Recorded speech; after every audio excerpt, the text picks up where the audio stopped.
Charge particle को उठा के हमने उनको मान लीजिए वाटर के अंदर रख दिया, तो मीडियम बदल गया। पहले मीडियम एयर था और अब जो मीडियम है वो वाटर हो गया। ठीक है, सेपरेशन सेम रखेंगे, चार्ज भी सेम रहेगा, मैग्नीट्यूड जो है चार्ज का, बस हमने क्या कर दिया, मीडियम को बदल दिया।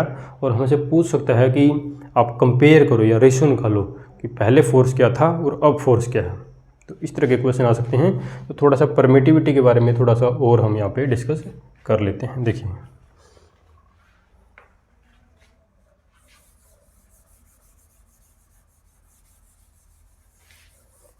जैसे यहाँ पर इलेक्ट्रिक फील्ड में हम इलेक्ट्रिकल परमिटिविटी की बात कर रहे हैं। जब हम मैग्नेटिक फील्ड वाले चैप्टर पे पहुँचेंगे तो वहाँ पर फिर हम मैग्नेटिक परमिएबिलिटी की बात करेंगे, वो इसी तरह का एक टॉपिक हो जाता है। तो देखिए, ई एम मैंने लिखा इलेक्ट्रिकल परमिटिविटी ऑफ मीडियम, तो यहाँ से मैं शुरू करता हूँ। E m, this is electrical permittivity of medium. और पढ़ा क्या जाता है, इसको क्या बोलेंगे, इसको जिससे मान लीजिए पढ़ना कैसे है, इसको बोला जाता है एप्सिलॉन एम बोल देंगे आप। कैसे पढ़ेंगे इसको, एप्सिलॉन, जैसे इसको ये जो नीचे लिखा है इसको हम बोलते हैं एप्सिलॉन नोट, जीरो लगाया ना तो नोट, एप्सिलॉन नोट, इसको बोलेंगे एप्सिलॉन एम। तो ऐसे ये स्पेलिंग बनती है, एप्सिलॉन एम बोलेंगे। ठीक है, ये पढ़ने का तरीका है। इसको ये सिंबल जो है एप्सिलॉन का सिंबल है, these are the mathematical symbols. तो ये सारे मैथमेटिकल सिंबल है, जैसे ये हो गया, ठीक है, म्यू हो गया, ठीक है, काई, एक्साई, पाई और ई, एक्सपोनेंशियल के लिए हम ई यूज़ करते हैं। तो सारे के सारे ये मैथमेटिकल सिंबल हैं, अलग अलग जगह से हमने ये सिंबल लिए हैं, तो इनको पढ़ना भी आपने आना चाहिए। तो ई एम जो है, आगे मैं इसको लिखता हूँ इलेक्ट्रिकल परमिटिविटी ऑफ मीडियम जो है, इसका जो फॉर्मूला बनता है, ये एक प्रोडक्ट होता है। किसका प्रोडक्ट होता है, ई नोट यानी कि एप्सिलॉन नोट और एप्सिलॉन आर। ओके, अब ये यहाँ पर एप्सिलॉन आर क्या है, ये तो हमने पहले मैंने बता दिया आपको, electrical permittivity of free space. अब ये नई चीज़ क्या आ गई, इसको बोलते हैं रिलेटिव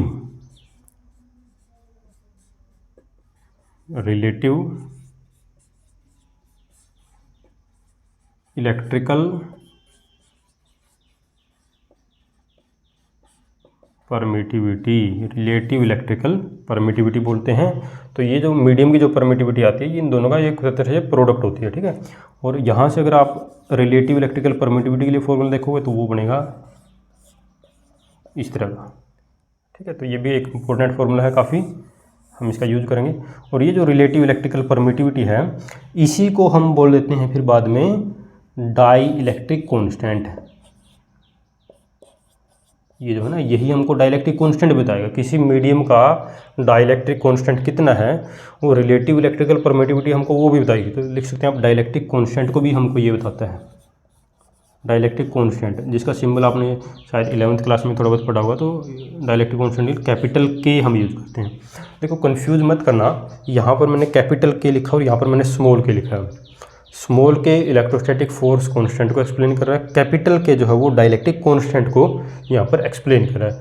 बच्चे गलती कहाँ पर करते हैं कि जैसे स्मॉल के और कैपिटल के में डिफ्रेंशिएट नहीं कर पा रहे, और एप्सिलॉन और ई ये भी अलग अलग चीज़ें हैं। ये तो परमिटिविटी के लिए यूज करते हैं, ये हम फील्ड के लिए यूज करते हैं। उसी तरह से ये हम यूज करते हैं फोर्स कांस्टेंट के लिए, ये हम यूज करते हैं डाइलेक्ट्रिक कांस्टेंट के लिए। तो ये छोटी छोटी गलतियां हैं जो हम कई बार कर देते हैं पेपर में, तो ऐसी गलती नहीं करनी है। ये रिलेटिव इलेक्ट्रिकल परमिटिविटी है, इसका जो फॉर्मूला है वो ये होता है epsilon m by epsilon naught. अब यहीं से देखो वैल्यू आ जाएगी किसके लिए। अब मान लीजिए रिलेटिव इलेक्ट्रिकल परमिटिविटी आपने निकालनी है फॉर वैक्यूम निकालनी है, तो वैक्यूम के लिए तो आपको मीडियम होगा नहीं, वहाँ पर तो वैक्यूम होगा, तो वहाँ से अपने आप जो इसकी वैल्यू है वो 1 आ जाती है। ओके, तो यानी कि देखो यहाँ पर मैं लिख रहा हूँ, अलग से लिख देते हैं इसको ऊपर। रिलेटिव इलेक्ट्रिकल परमिटिविटी जो है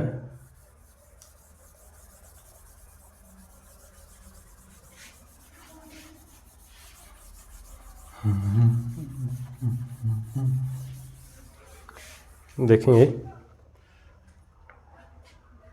ये जो रिलेटिव इलेक्ट्रिकल परमिटिविटी इसकी वैल्यू होती है 1। किसके लिए, फॉर वैक्यूम। अगर वैक्यूम के लिए इसकी वैल्यू 1 है, तो ये जो इक्वेशन आपको यहाँ पर दिखाई दे रही है, ये वाली इक्वेशन, ओके, इस पे ध्यान देंगे। इस इक्वेशन के अकॉर्डिंग तो जो वैक्यूम के लिए अगर आप इलेक्ट्रिकल परमिटिविटी निकालते हैं तो क्या बनेगी वो एप्सिलॉन नॉट, और इसकी वैल्यू तो क्या होती है इंटू 1, यानी कि ये।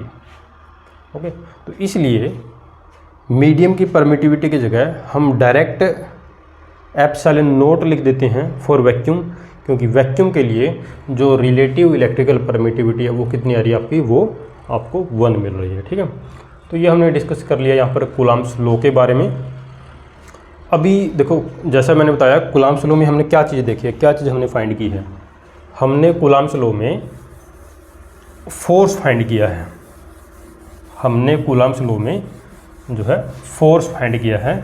लेकिन आपको पता है फोर्स तो एक वेक्टर क्वांटिटी है, तो वेक्टर की बात तो हमने यहाँ पर की नहीं, हमने तो सिर्फ मैग्नीट्यूड देखा है। तो वेक्टर की बात भी हम यहाँ पर कर लेते हैं। तो वेक्टर फॉर्म में इसको कैसे लिखा जाएगा वो देखिए। तो इसमें आप नेक्स्ट लिखेंगे Coulomb's law in vector form, in vector form. देखो लिखने का तो अब सिंपली देखो, मैंने यहाँ पर कूलम्ब्स लॉ में फोर्स निकाला है, रिजल्ट मेरे पास आया है Q1 Q2 divided by r²। इसी को मैं K की वैल्यू को रिप्लेस कर दूँ तो ये 1/4 pi epsilon naught Q1 Q2 by r² ऐसे भी लिख सकता हूँ। अब आपने एक चीज़ यहाँ पर अगर ध्यान दिया हो, मैंने K की जगह डायरेक्ट 1/4 पाई एप्सिलॉन नॉट लिखा, यानी कि मीडियम बाय डिफ़ॉल्ट मैं वैक्यूम लेके चल रहा हूँ। आपने अगर आपको मीडियम दे रखा होगा, वाटर दे रखा है या कोई और मीडियम दे रखा है, तभी आपने उसकी परमिटिविटी उठानी है। अदरवाइज आप सिंपली वैक्यूम को लेके चलेंगे 1/4 pi epsilon naught Q1 Q2 divided by r²। ठीक है, तो ये मैंने फोर्स लिखा। But as we know force is a vector quantity, force is a vector quantity. Force जो है ये वेक्टर क्वांटिटी होती है। अब अगर फोर्स एक वेक्टर क्वांटिटी है तो हमने इसको वेक्टर में लिखना चाहिए। और आप 11वीं क्लास में पढ़ के आए हैं कि वेक्टर को तो ऐसे लिखा जाता है कि अल्फ़ाबेट लेंगे, अल्फ़ाबेट के ऊपर एक एरो का जो है साइन वो प्लेस करना आपने, तो मैंने प्लेस कर दिया।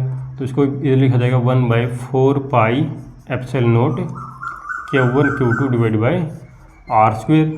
अब देखो लेफ्ट साइड तो मैंने वेक्टर ले लिया, राइट साइड में मैंने ये जो टर्म जो लिखी हुई है ये तो पूरी तरह से स्केलर है। ये जो टर्म लिखी है देखो, चार्ज भी स्केलर क्वांटिटी होती है, डिस्टेंस है उसका स्क्वायर किया मैंने, यानी कि मैग्नीट्यूड लिया उसका स्क्वायर किया, ये भी टोटली स्केलर क्वांटिटी है। 1/4 पाई एप्सिलॉन नॉट ये भी स्केलर क्वांटिटी है। बट लेफ्ट में मैंने लिखा वेक्टर, तो ये तो फिर गलत हो गया, क्योंकि लेफ्ट साइड में अगर वेक्टर क्वांटिटी लिख रहे हो तो राइट साइड में भी वेक्टर क्वांटिटी ही होनी चाहिए, तभी जाके आप उसको इक्वल प्लेस कर सकते हैं। तो मेरे को क्या करना पड़ेगा, यहाँ पर कोई ना कोई एक डायरेक्शन के लिए कुछ लिखना पड़ेगा।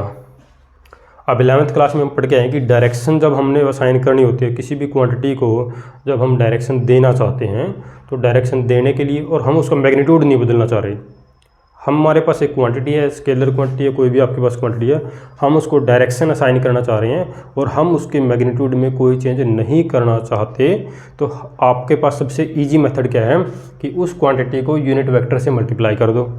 आर कैप एक अल्फ़ाबेट है, उसके ऊपर एक कैप लगा हुआ है, हैट है, तो ये कैप लगा दिए तो मतलब यूनिट वेक्टर है। ये इतना आपको पता होगा, 12th क्लास में हो आप। तो आर के ऊपर कैप लगा दिया तो यूनिट वेक्टर है, तो यूनिट वेक्टर से मल्टीप्लाई कर दिया तो ओवरऑल एक वेक्टर क्वांटिटी आपको यहाँ पर मिलेगी। और ये जो है ये आर कैप क्या बता रही है, ये आपको फोर्स की डायरेक्शन बताएगा। ठीक है, तो कूलम्ब्स लॉ को वेक्टर फॉर्म में लिखना है तो आप ऐसे भी लिख सकते हो, लेकिन अगर आप इसको थोड़ा सा और अच्छे से डिटेल में एक्सप्लेन करें तो हम इस तरह से बना सकते हैं। देखिए मान लीजिए एक्स एक्सिस है और वाई एक्सिस है, ये एक्स ये वाई, ये मान लीजिए ओरिजिन है।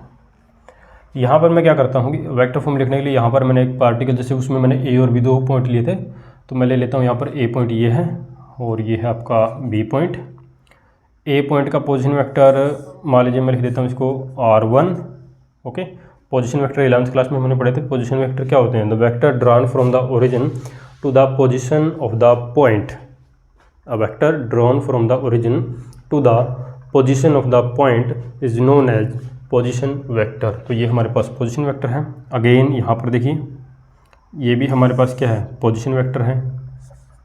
इस तरह से इसको ले लेते हैं R2।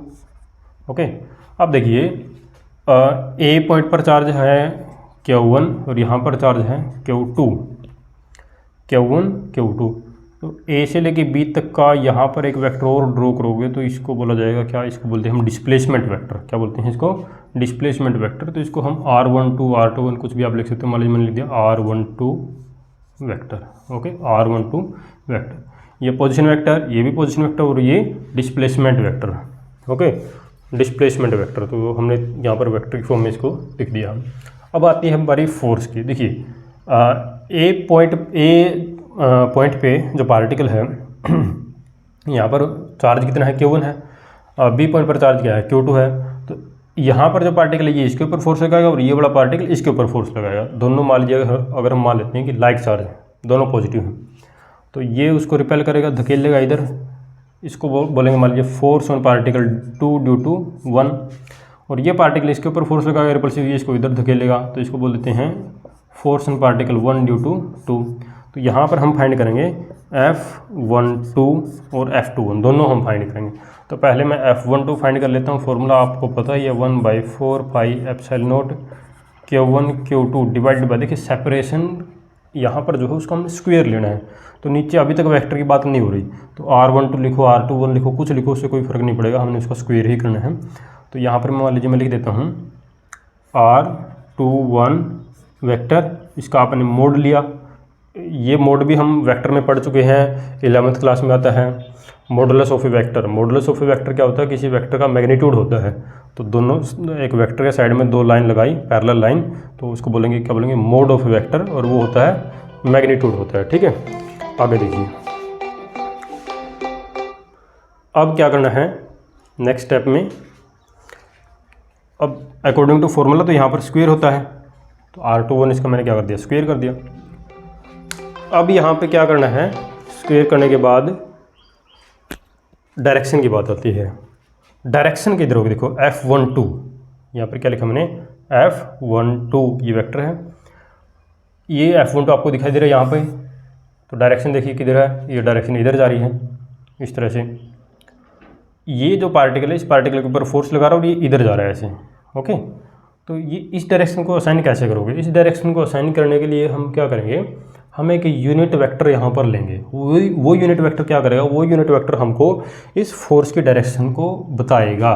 तो देखिए मैं इस डायरेक्शन को लिख देता हूँ, ये जो डायरेक्शन है इस डायरेक्शन को मैं यहाँ पर लिख देता हूँ एक यूनिट वेक्टर से, और यूनिट वेक्टर हमारे पास है R21 कैप। 2 से 1 की तरफ जा रहे हैं तो R21 कैप। और अगर मेरे को ये डायरेक्शन बतानी है, इस डायरेक्शन को मैं असाइन कर सकता हूँ एक दूसरे यूनिट वेक्टर से R12 कैप। तो ध्यान से देखेंगे यहाँ पे R21 कैप मैं यहाँ पर लिखूँगा, इसको लिख लेता हूँ इक्वेशन नंबर 1। इसी तरह से मैं F21 भी फाइंड कर सकता हूँ 1/4 pi epsilon naught Q1 Q2 divided by R12 mode square. और यहाँ पर जो डायरेक्शन बन रही है F21 की डायरेक्शन इधर है, तो उस डायरेक्शन को बता रहा है ये वाला unit vector R12 cap, equation number 2। I hope कि आपको दोनों इक्वेशन ये समझ में आई होंगी। अब देखिए जैसा कि आपको पता है वेक्टर की नॉलेज अगर आप रखते हैं तो आपको पता होगा R12 कैप और R21 कैप मैग्नीट्यूड में तो बराबर हैं लेकिन डायरेक्शन अलग है, तो इसलिए यहाँ पर एक नेगेटिव साइन तो आएगा। और यहाँ पर अगर नेगेटिव साइन आया तो इसका मतलब क्या हो गया? F12 और F21 ये भी देखो मैग्नीट्यूड सेम है, सब चार्ज सेम है, ये भी मैग्नीट्यूड में तो बराबर होंगे लेकिन डायरेक्शन क्या है इनकी अपोजिट, तो यहाँ पर भी क्या होगा? एक नेगेटिव साइन आएगा। मैं इधर थोड़ा सा और इसको एक्सप्लेन करके लिखता हूँ, जैसे R12 कैप इसका मोड, R21 कैप इसका मोड, ये बराबर होंगे, मैग्नीट्यूड बराबर है। उसी तरह से F12 वेक्टर है, इसका मोड यानी कि इसका मैग्नीट्यूड, F21 इसका ये बराबर है। बट इस तरह से हम इसको बिल्कुल बराबर नहीं लिख सकते क्योंकि डायरेक्शन अपोजिट है, तो नेगेटिव साइन तो यहाँ पर लगाना पड़ेगा। ठीक है, तो यहाँ पर आप देखिए यहाँ पर R21 लिखा है, R12 लिखा है। अगर मैं इस मेथड का, इस टर्म का यूज़ कर लेता हूँ यहाँ पर किसी भी इक्वेशन में 1 में या 2 में, मान लीजिए मैं 1 में क्या करता हूँ, R21 की जगह मेरे को -R12 प्लेस करना पड़ेगा। अब -R12 अगर मैं यहाँ पर प्लेस करूँगा तो नेगेटिव साइन आगे आ जाएगा और R12 यहाँ पे आ जाएगा। अब आप यहाँ पर देखिए R12 है और ये पॉजिटिव है, ये नेगेटिव है। इसका मतलब क्या हो गया, F12 और F21 बराबर हैं but with the negative sign. Okay, तो ये जो चीज़ आपको मिल रही है ये एक तरह से न्यूटन थर्ड लॉ को भी वेरीफाई कर रही है। ओके, न्यूटन्स थर्ड लॉ को भी क्या कर रही है, यहाँ पर वेरीफाई कर रही है। ओके, तो ये हमने पढ़ लिया कूलम्ब्स लॉ के बारे में। कूलम्ब्स लॉ वेक्टर फॉर्म में हम कैसे पढ़ते हैं, तो ये हम डिस्कस कर चुके हैं। अभी आज की वीडियो में हम इतना ही करेंगे। नेक्स्ट वीडियो में हम सुपरपोजिशन प्रिंसिपल डिस्कस करेंगे और बाकी नेक्स्ट वीडियो में। ठीक है।